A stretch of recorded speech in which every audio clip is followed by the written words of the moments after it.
If you watched part 1 of this video series on body language, you learned that over 50% of people's first impressions of you are made by your body language. Stay tuned today on Moxie Talk when I continue to unpack the surprising secrets on how changing your body language will actually make people perceive you as being a more confident communicator, but actually make you feel more confident too.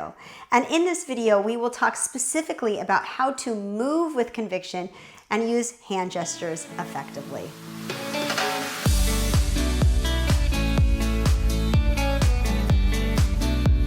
Hi, I'm Fia Fassbinder. Welcome to Moxie Talk, where we help you share your voice, find your message, and lead with confidence.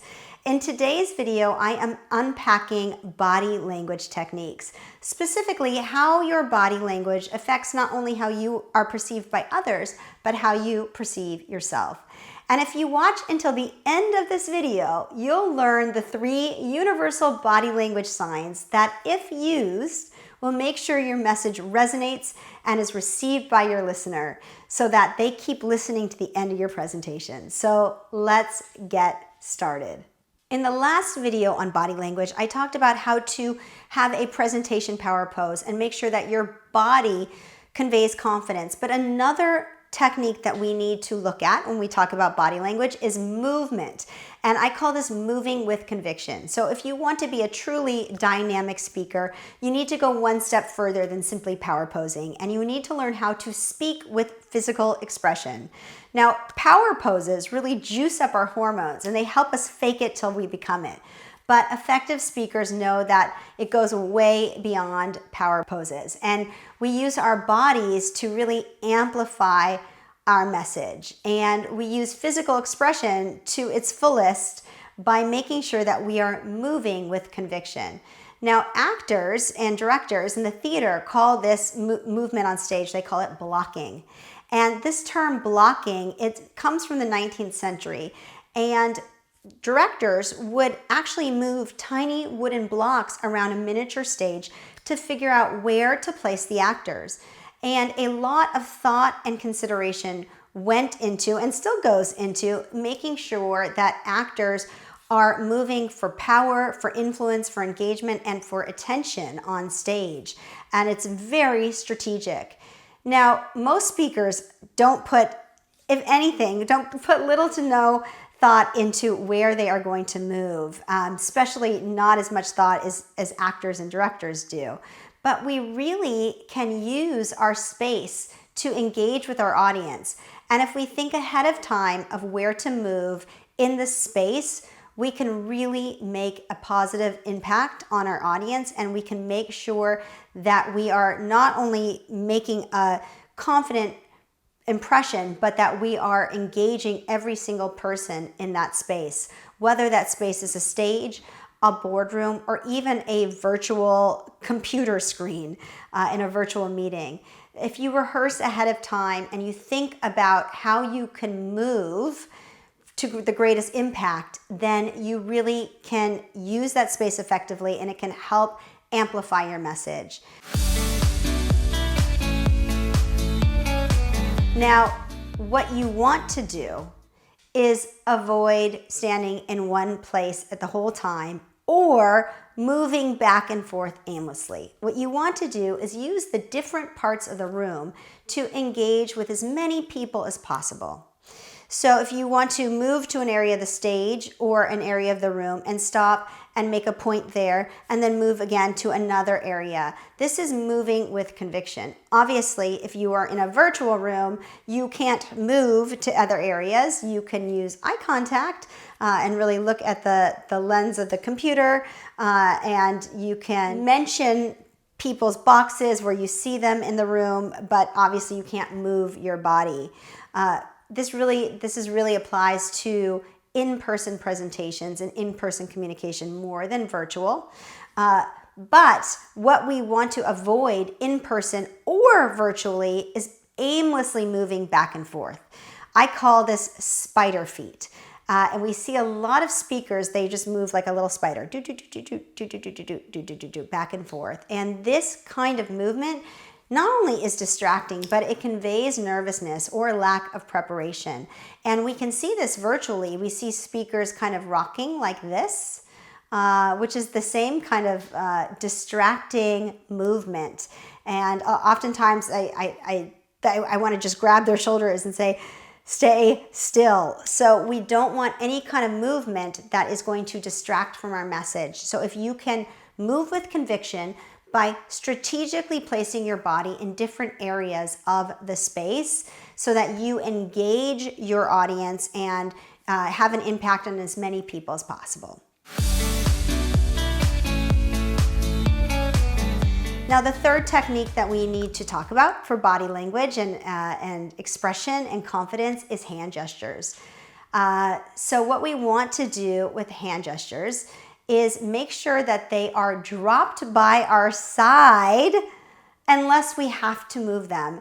It is very shocking, but actually the most natural position for a speaker from an audience perspective is with their arms hanging down neutrally at their side. And your arms and hands can be brought into play when a gesture is needed. In other words, when you just can't avoid gesturing anymore. But if you do that, your gestures will look necessary and true to your audience, and they won't distract your audience. What you want to avoid is anything like this, any distracting movement or playing with a ring or twirling your hair, any repetitive gestures that you're doing over and over and over unconsciously. So let's try this now. I want you to stand up and let your arms hang neutrally at your side. So this may feel awkward at first, I get it. It looks perfectly natural from the audience's perspective. And if you watched my last video and you've already done your shakedown, you're already moving fluidly and naturally. So this doesn't look strange at all. Now, when you start to speak, I want you to bring your hands up to make a gesture only when it feels natural to do so. So introduce yourself. Pretend you are introducing yourself to a group and then gesture when it feels natural. But try to keep your hands in this neutral position by your side when you don't need to move them up. So here's the general rule to remember about hand gestures. Any movement that reinforces or amplifies what you're saying is okay. And any movement that just attracts attention away from your message is not okay. If you keep this rule in mind, you won't find yourself touching your nose or touching your hair every third sentence or putting your hands in the air like this. Makes you look like Barney the dinosaur, if anyone remembers that show. So you want to gesture as naturally as you can and when it's appropriate. Now, there have been a lot of studies on hand gestures, and recently there was a study on Toastmasters speakers, and what it found was that the Toastmasters winners in their speech competitions used open palms. And they interviewed one of the most recent winners of her Toastmasters speech, and she said that she had her hands facing out to the audience, and that it's a subtle piece of body language that really helped draw her audience in and help them relate to her.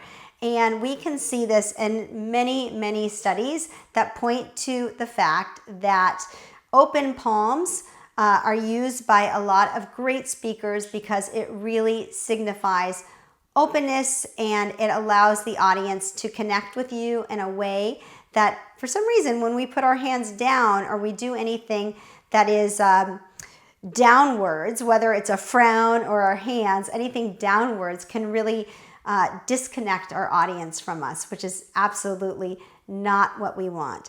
But in the spirit of making sure that you are as natural as possible, as important as it is to use open palms to create openness, I don't want you to think too much about it. Just drop your hands to your side, and when you bring them up, try to think about if they're open or down. And obviously you want them open. The other thing you can do is to create what we call a gesticular vocabulary, which means finding words or phrases in your talk that you can bring to life using your hands, such as 1, 2, 3, that's an easy one, or past and present, or here and now.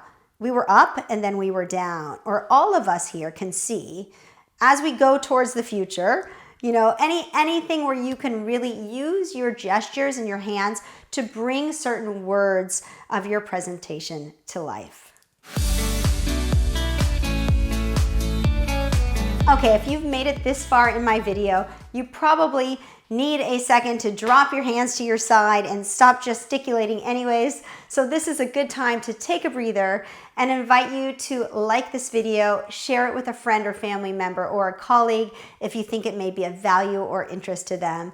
Also, if you really like our Moxie content, subscribe to our channel and hit that alert button. And if you're watching me on YouTube, and to ensure that you get all of the latest content as soon as I release it, hit that alert button. All right, congratulations. You've made it to the end of the video, and I promised you some content on universal body language and universal signs of friendship. Now, evolutionary psychologists have studied universal signs of friendship, and obviously, for public speaking, an audience decides whether they like you or not within a fraction of a second of seeing you. And we want to make sure that our audience subconsciously, unconsciously sees us as a friend. And it's going to be an unconscious choice from the moment you walk on, but it's based on nonverbal behavior and body language. So there is a part of your brain called the brainstem. A lot of people call it the primitive brain or the reptilian brain. And it makes a snap judgment about everybody around it based on behavior. And this part of our brain decides who is a friend, who is a foe, who are we not sure if we trust, who are we indifferent to, and should we approach this person or should we retreat because there are huge risks. And this is all really unconscious and really snap second. There are proven secrets to easily improve your body language and make sure that you fall into that friend category no matter what country you are presenting in, the age, the demographics of your audience, because these are universal signs of friendship. So let's get a better understanding of what you are unconsciously telling people about you when you present. Now, the first sign of universal friendship across all ages, across all countries, is your smile. And smile, no matter where you are, will put you in that category of friend. A smile across all ages, across all countries, says the same thing. And it's an easy way to signal friendship for your audience. And the smile, they've found about your smile, aside from being a universal signal across the planet, is that it causes people to also smile back at you because our mirror neurons start to fire off. There's an old saying, if they're laughing, they're listening. So if you can smile and get your audience to smile back, you are sure to fall into that friend category. Now, the only thing to know about this is you cannot use a half smile. If you are smiling with your mouth and not your eyes, you are giving your audience mixed messages. This is called cognitive dissonance. And your audience doesn't know if you're friend or foe, and then they start to distrust you. So you need to have your eyes involved in your smile, and your smile must build over 3 seconds. It can't just be like a flash smile. The second sign of friendship universally is eye contact.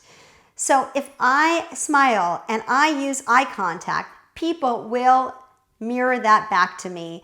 And if I am in person with people, obviously it's easy to make eye contact. But if I'm presenting virtually and I look at that camera lens, everyone feels like I'm making eye contact with them, and it has the same effect. There's a universal recognition of a friend.